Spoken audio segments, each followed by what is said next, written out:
জলপাইগুড়ি কড়া নদীর ওপর ফুটব্রিজ নির্মাণের শিলান্যাস আজ অনুষ্ঠিত হলো। জাগ্রত লোটা দেবী কালী মন্দির সংলগ্ন কড়া নদীর ওপর এই ব্রিজ নির্মাণ করা হবে। শিলান্যাসের সূচনা করেন জলপাইগুড়ির বিধায়ক ডক্টর প্রদীপ কুমার বর্মা।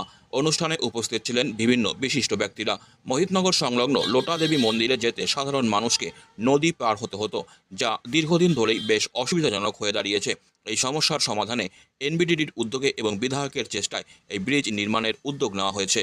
ব্রিজ নির্মাণে খরচ হবে প্রায় 2,57,00,000 টাকা।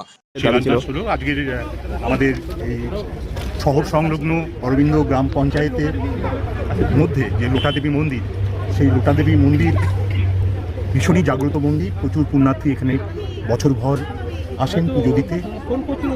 তো এখানকার একটা বিশাল বড় সমস্যা ছিল যে এই বড় রাস্তা থেকে করলা নদীটা পেরিয়ে যেতে হতো।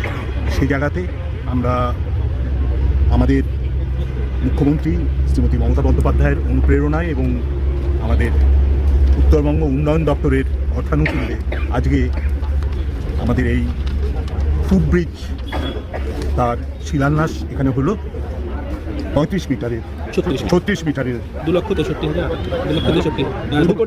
36 মিটার দীর্ঘ এই ফুটব্রিজ।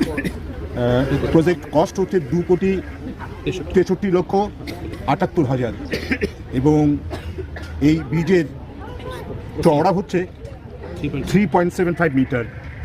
এই ফুটব্রিজ উদ্বোধন হয়ে গেলে, তৈরি হয়ে গেলে সম্পূর্ণ আমাদের এই এলাকার যারা বিভিন্ন প্রত্যন্ত জায়গা থেকে যারা এবং আমাদের শহরবাসীরাও যারা এখানে পুজো দিতে আসেন, তাদের যে কষ্ট এই লোটা দেবী মন্দিরে পুজো দিতে যাওয়ার জন্যে সেটা লাঘব হবে এবং এই ব্যাপারে আমরা সবাই খুব খুশি। আমরা আমাদের সরকার তথা মুখ্যমন্ত্রীকে এই ব্যাপারে আমাদের কৃতজ্ঞতা এবং ধন্যবাদ